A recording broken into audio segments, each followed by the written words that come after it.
معلمه. نورك. سرقت كام محفظه يا؟ ما سرقتش حاجه والله يا معلمه. لا روح امك. والله يا معلمه الحكومه مقفله الدنيا، وحتى كنت جيت اخطف عيل من شرطه جري ورايا ويا دوبك خلعت منه. لا والله ده حروب. والله يا معلمه. ياض انت جاي ايد فاضيه، ايد ورا وايد قدام ليه ياض؟ ياض امال احنا معلمينك السرقه ازاي؟ اتقله ايده ورجله عشان يعرف يسرق كويس. خد ياض انا طالك ايدك ياض. تعالى يا حبيبي وروح امك، تعالى. خلاص يا معلمه. ده هي في مناظركم كلكم. يا معلمه. ده هي تاخدكم كلكم القرف. يا شام انا مش قلت لك ما تلعبش من الواد ده؟ معلش يا ماما مش هلعب معاه تاني. يعني ينفع يعورك كده؟ معلش انا اسف. ما تلعبش معاه تاني. والنبي يا حبيبتي خلي ابنك يوصلني بس لحد اول الاماره بس احسن مش ممكن. روح معايا يا ابني وصلها بس ما تتاخرش. انا مستنياك هنا مش هتنقل.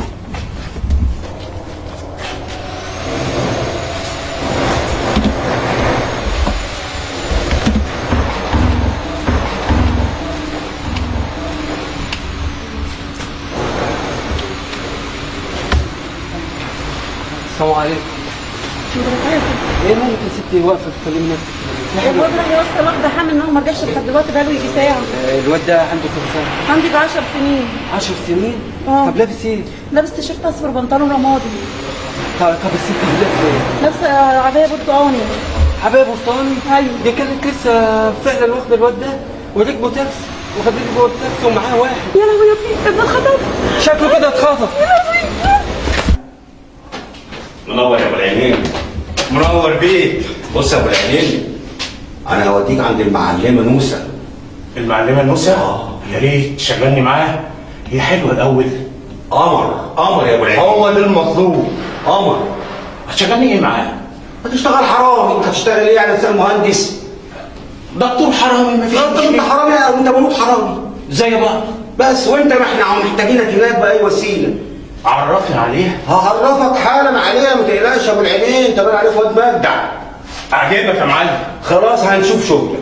يلا. هنشوف شغلك. تمام؟ تمام. يلا جاهز يا ابو العينين؟ جاهز. يلا بينا يا حبيبي على المعلمه. يلا.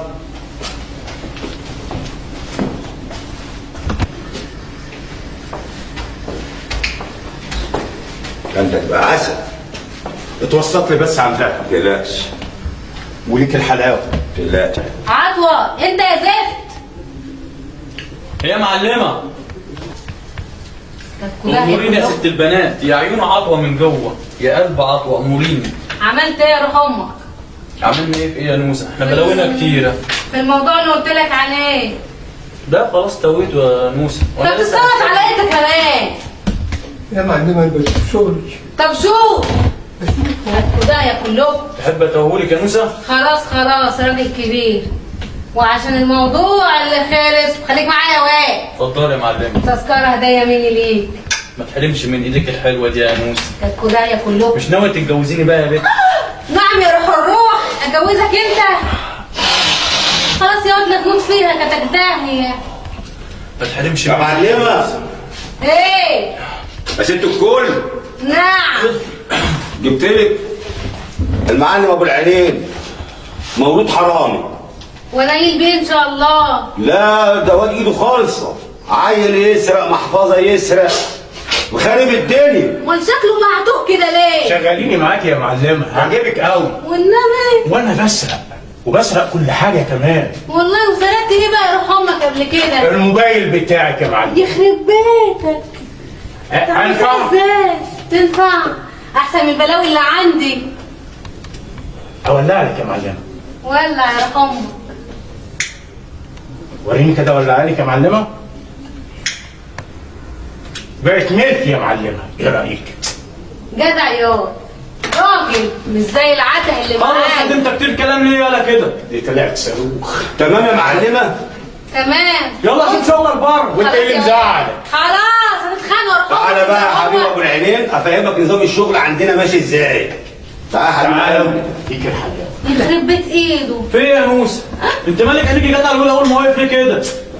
اعملوها انتوا يا اخويا، ده الوقت خف كده في ثانيه، مش انت يا روح الروح. انا يا نوسه اللي ضيعت عمري كله علشانك يا نوسه. عمرك كده انت اللي تبص على انت كمان. حرام عليكم يا معلم. بقول لك ايه؟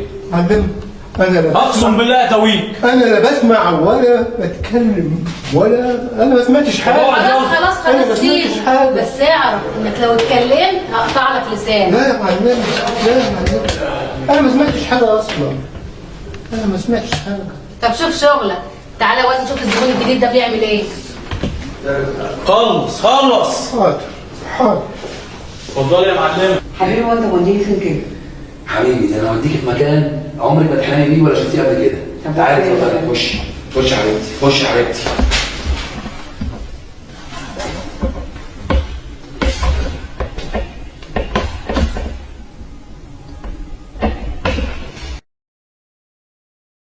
بقول لك ايه؟ نعم. انا بستفيد منك، اخد بعديها البنات وبيع اعضاء وكل ده، انما فهمني بقى ايه العقده دي؟ بتعمل كده ليه؟ بص يا معلمه، انا حكايتي طويله جدا جدا جدا.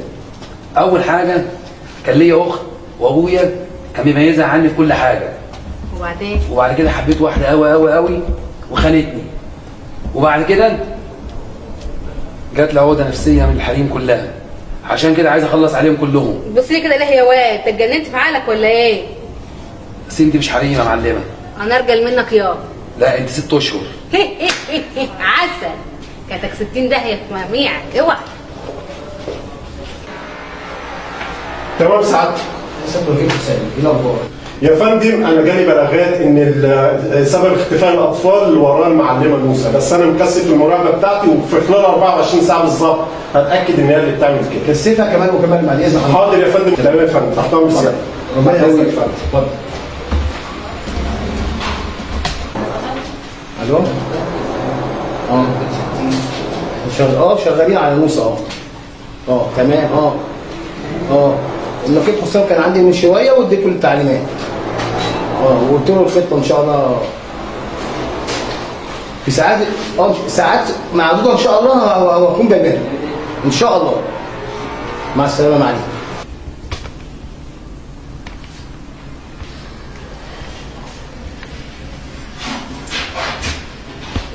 ايه يا ابني بتفكر في ايه؟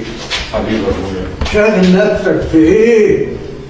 والله يا ابويا موضوع خطف الاطفال ده شاغلني جدا والدنيا مقلوبه علينا وانا مش لاقي له حل ومش عارف اعمل ايه. الحل عند الله، ربنا سبحانه وتعالى يقدر بسرعه كده يعمل لها حل. ونعم بالله والله. وما تفكرش كتير. ان شاء الله ان شاء الله ننجح باذن الله واقدر اقبض على صبري عشان استريح. ربنا معاك يا ابني. ربنا معاك. اشوفك بخير. الله يخليك. السلام عليكم. في رعايه الله. في رعايه الله.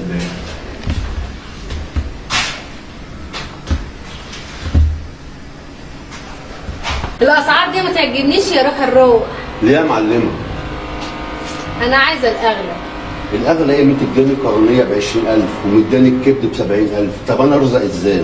ايه رايك بقى ان انا هديك القرنيه ب 100,000؟ طب وانا ابيعها بكام يا معلمه لما انت تداني ب 100,000؟ خلاص يبقى اطلع اخطف انت يا اخويا، احنا بنتعب وبنشقى. يا باشا برضه ما انا بتعب برضه، ما انا بدور على الزبون اللي ببيع له برضه، ما انا عاوز ارزق زيه. في الاول وفي الاخر كلام المعلمه نوسه هو اللي هيمشي. عاجبك اهلا وسهلا، مش عاجبك براحتك. انت كده بتقفلها يا معلمه معانا ولا ايه؟ بقفلها. يعني مش عاوزانا نرزق من وراكم؟ لا احنا لازم كلنا نرزق، بس انت ما تحفش. مش بحفش، ما انا برضه عاوز ارزق برضه. ما احنا ورانا برضك رجاله والمعلمه وراها رجاله وناس بترزق، فانت لازم تاخد الكوم الكبير، مش خد على قدك. طب الحل ايه دلوقتي يا معلمه؟ احنا عاوزين نحل الموضوع عشان نرزق برضه مع بعضينا والموضوع يمشي. خلاص بدل 100 80 وهو ده اخر كلام. ده اخر كلامك يعني؟ والمعلمه كده كريمه معاك على الاخر.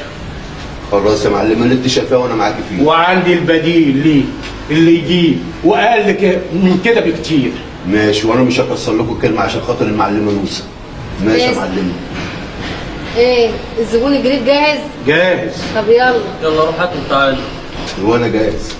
طب يلا من حد. اتفضلي يا معلمه، اتفضلي. الدار امان يا معلمه، انا مأمن المكان كله. يا استاذ محمد، النهارده احنا بنتكلم في موضوع مثار في البلد وهو موضوع الخطف والسرقه وتجاره الاعضاء. الشايف ده من وجهه نظرك ايه؟ انا شايف انها طفره للاسف، يعني ما يتسكتش عليها وما ينفعش تعدي كده. يعني النهارده ازاي واحد ابنه يتخطف او يروح منه او بنته تروح منه ويستنى ان يتصل بقرايبه، يا فلان فلان جه عندك، يا فلان البنت جت عندك او ابني جه عندك. ما ينفعش، المفروض يتحرك بسرعه عشان نلحق، او انقاذ ما يمكن انقاذه، ما يلحقش يبعد حتى عن اطار المكان تقدر تعصر فيه. انما النهارده السلبيات اللي احنا بنشوفها يا استاذ طارق ما بقتش. كنا الاول بنقلق من موضوع ان في اغتصاب. بنتكلم على سلبيات، احنا النهارده في مشكله. ما هي مش المشكله هنتكلم سلبيات يا استاذ محمد، بنتكلم في عصابه ظهرت في السوق اسمها عصابه موسى. العصابه دي بتعمل حاجات ده العصابه دي تعتبر هي الحديثه بقى اللي ظهرت في الاخر اهي.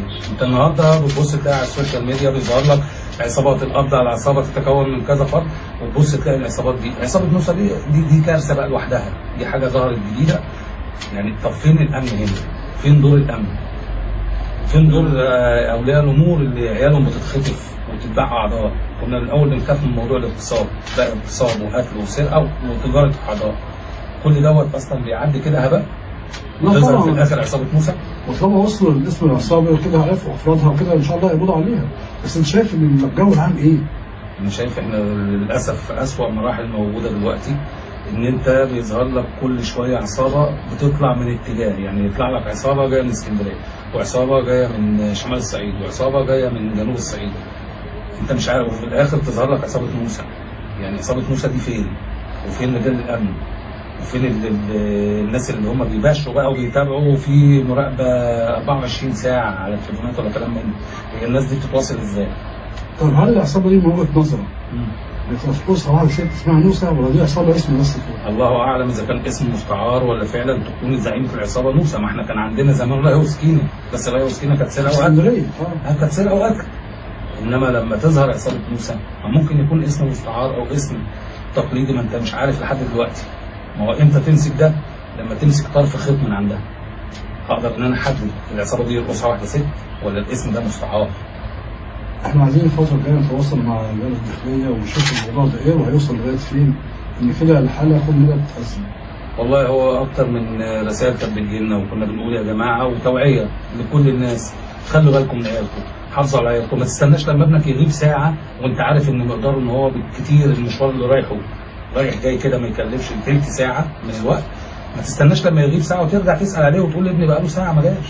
لا، هي المشكله الثانيه يا استاذ محمد كمان ان انت لما تروح تعمل محضر احتفال لطفل او اي طفله تروح بعد 48 ساعه، يعني لازم تستنى يومين تكون الطفل اتباع واتقطع ما دي للاسف بقى، دي بترجع لقانون بقى. انت للاسف القانون عقيم، انت بقى تقدر تقومه، تقدر تعدل منه. بس ازاي؟ لازم كلنا نبقى ايد واحده، يبقى في ترابط عشان تقدر تقف قدام الحالات الشاذه اللي ظهرت في السوق دلوقتي. يبقى كده انت بتطالب ان لازم الام والاب ياخدوا بالهم من اولادهم، دول اساسي، ده اساسي اهم حاجه. ودايما يكون في عند رقابه عليهم. ده اكيد اكيد، ما تبقاش الحاجه مفرطه وما تبقاش الزمام مطلق. احنا المفروض ان النهارده في اطفال صغيره جدا بتتخطف وبتتاخد باعضائها عادي جدا، وبعدين بتتاخد بفتره.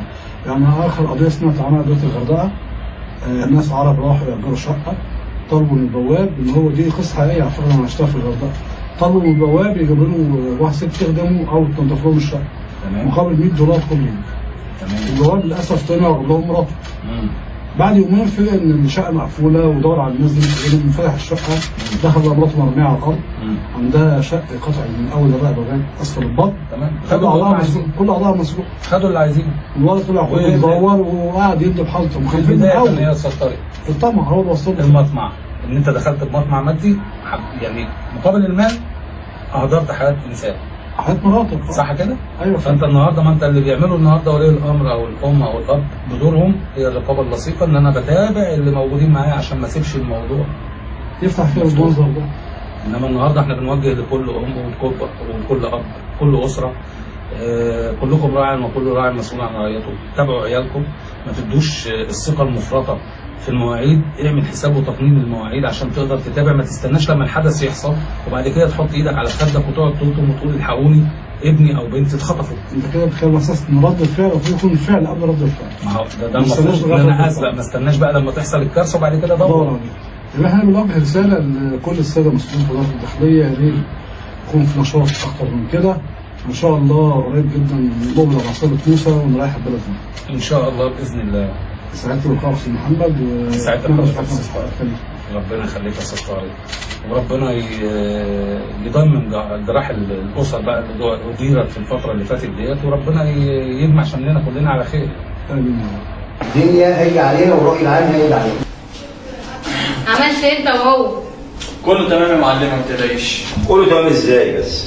اما الراجل اللي جبناه مولود حرامي، لا جاب لنا جثه ولا جاب لنا محفظه ولا جاب لنا اي حاجه، صح ولا لا؟ لا صح. صح في ايه؟ انا كل شويه اجيب محفظه واسرق شقق واجيب لكم فيلل، بعمل لكم كل حاجه، انتوا عايزين ايه تاني؟ انت عاوزينك تتظبط معانا، احنا عاوزينك تتظبط معانا يكون شغل اكتر من كده. ما كل واحد كل واحد له التخصص بتاعه. خلاص يا معلم. ايه يا بنت؟ النبي يا معلم، والنبي اي حاجه يا معلم، مش قادره يا معلم. ابوس ايدي. خلاص خدك القرف. خلاص ابوس ايدك يا معلم. ازاي تشيل السلسله دي؟ خد دي الحاجه دي. اي حاجه بس عايزه. تعالي ريحي في الدنيا، تعالي اقعدي كده، انتي عم بريحها يلا. ريحها. ايوه هيريحك في الدنيا. كفايه عليها كده، كفايه عليها كده. بس يا ابو العين مالك في ايه؟ مش كل ده كفايه. ما ده هي تاخدها ولا تشيلها؟ انا هوديها للدكتور عشان الاعضاء والكلام ده. ايه ده؟ دكتور انت اتكلمت في عقلك؟ لا علشان الاعضاء. لا خليك انت جنبنا، روح انت ودوها، خليك انت بقى جنبي يا ابو العينين. تعالى يا موسى. يلا يا عظمه. اريحك مني يا موسى ولا ايه؟ هي دي يا خروم بس يلا امشي من هنا. تريح مين؟ كده يا موسى؟ الهفه دبت ده عليا انا؟ هفه يا خروم كرهتك يا موسى يا معلم نخرة. لا سيبك منه خليك جنبي. حبيبي انت. ما يودوها فين بالظبط؟ هيلقحوها في اي داهيه لحد ما ياخدوا اعضائها ويبيعوها. تمام. بس عايزك تعرفيني بالمكان بتاع الاعضاء ده علشان اروح اقف معاهم واسندهم. مع الراس الكبيره اكيد. فين؟ لا دي تعرفها بعدين، تعالى بس معايا. حبيبي.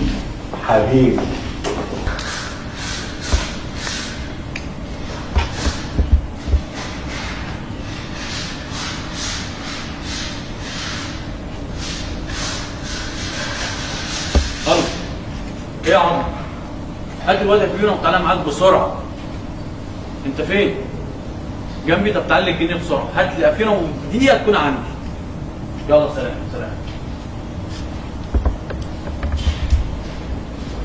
حاضر يا ابو العين، حاضر. تعالى يا فيونا، تعالى يا عظم. ايه يا فيونا؟ ايه يا عظم؟ ازيك يا كبير؟ الله يخليك. بص يا فيونا، انا عايزك تجيب لي قرار ابو العين. تمام. عايزك تعرف لي اتولد فين وامه اسمها ايه. تمام. عايز كل تفاصيل. هنفتلك عليه لحد ما نشوف مكانه فين بالظبط. مفيش مشاكل. قدامك قد ايه؟ على طول مفيش وقت. النهارده تكون عندي المعلومات كلها. ما تقلقش يا معلم، النوسه بتاعتك انت يا معلم. النوسه بتاعته هتفضل طول عمرها بتاعتي، واي حد هيقرب من النوسه انا هتويه. اكيد يا معلم. يلا يا رجاله. عندي موضوع كده يا كبير مش عايز اقول لك. قول يا عبد قول. محمود. ماله محمود؟ عمل ايه معاك تاني؟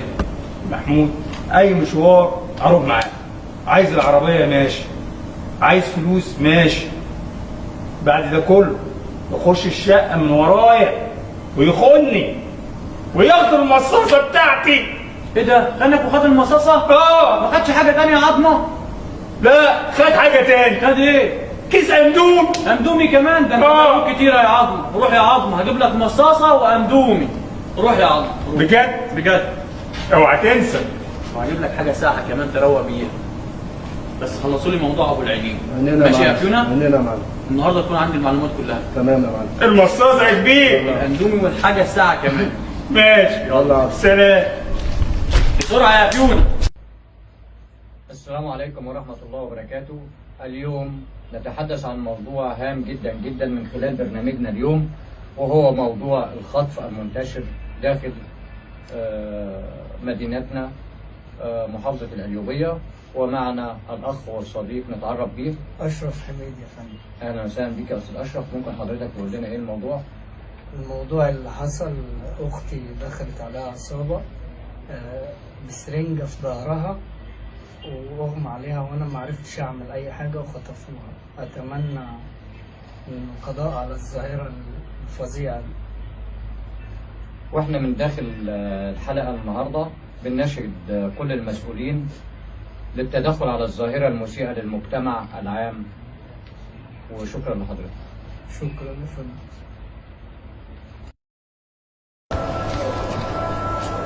انا الصراحه بحبك قوي. وانا كمان يا ابو العينين. انا اول ما شفتك لما سرقت منك الموبايل اكتشفت قلبي. وانت في حالة مزاج حبيبي وانا بحبك. وانا كمان يا ابو العينين. ما تحكي لي عن حياتك. وعايزه تعرفي ايه عن حياتي؟ تفاصيل حياتك.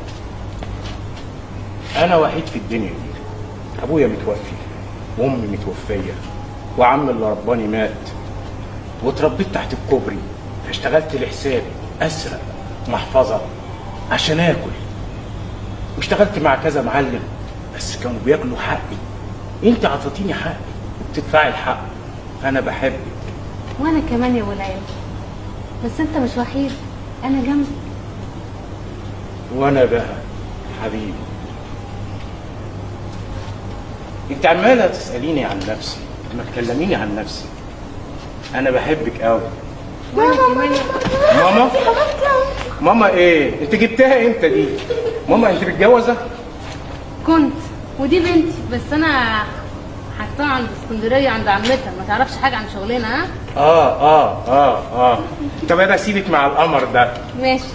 شبهك. الحمد لله على السلامه يا حبيبتي. ايه اللي رجعك دلوقتي؟ انت حابه ارجع يعني، وحشتني جدا. وانتي كمان.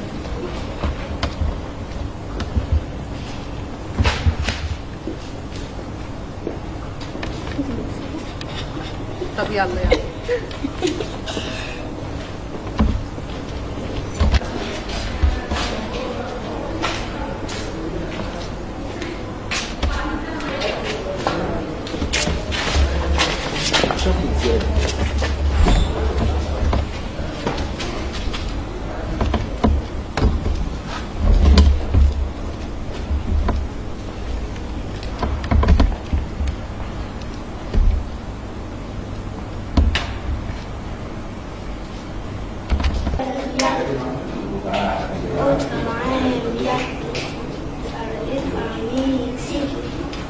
بقول لك يا حبيبي، شاهد الاستاذ احمد فؤاد فين؟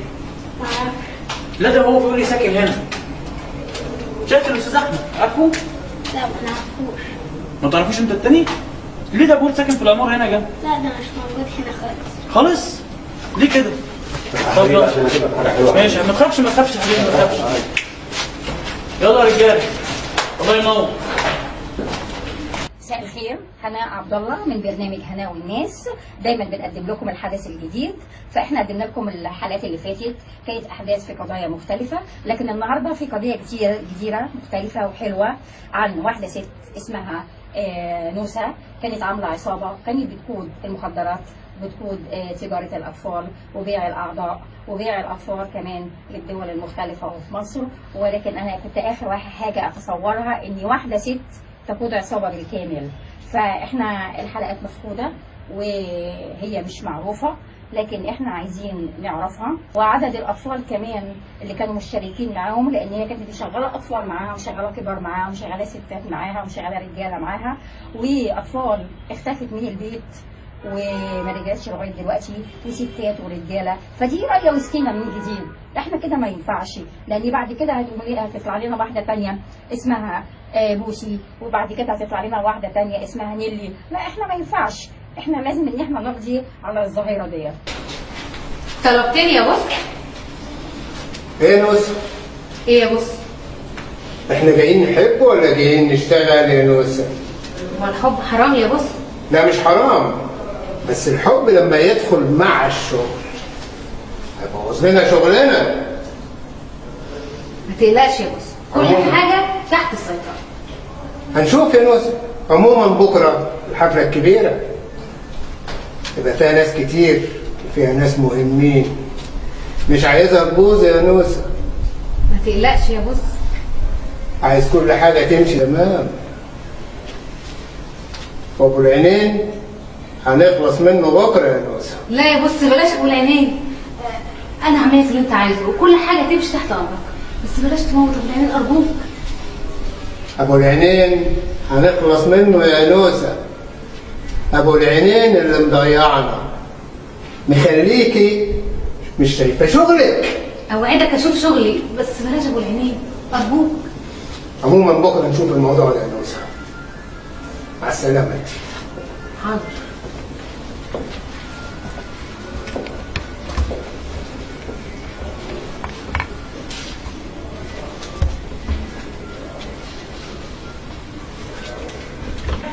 عامله ايه يا حبيبتي؟ الحمد لله كويسه. انت اللي جابك.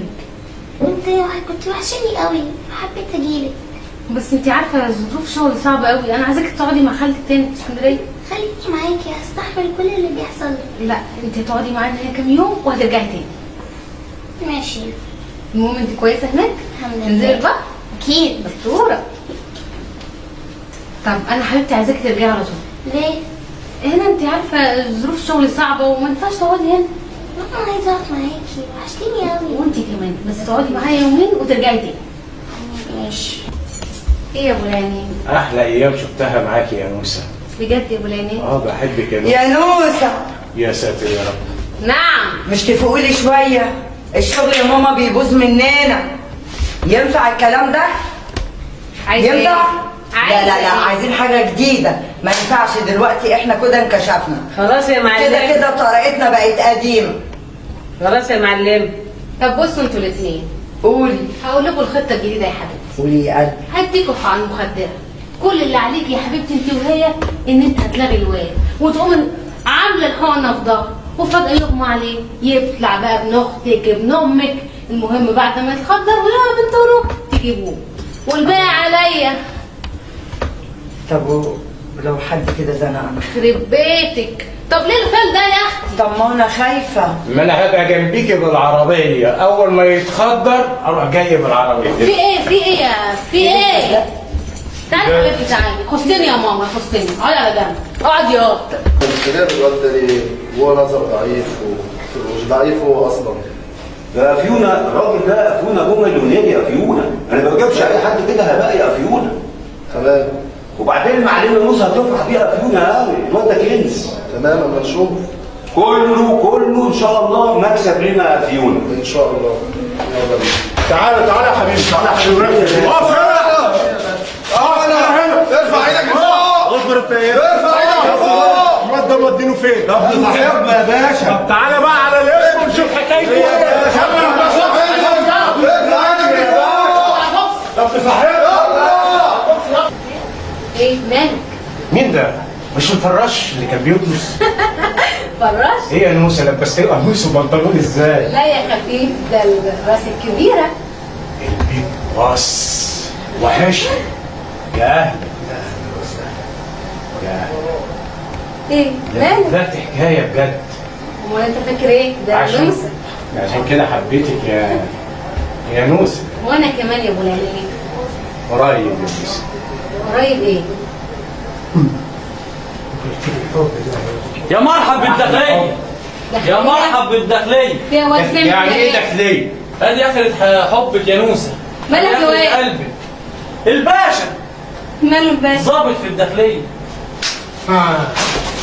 سلم نفسك انت. شفت يا نوسة؟ متصورين صوت وصورة. شفت عملت فينا يا نوسة؟ شايفة يا نوسة؟ الكل يتحرك، الكل يتحرك. ايه ده؟ وقعت يا معلمه، وقعت يا بيج بوس، تعال.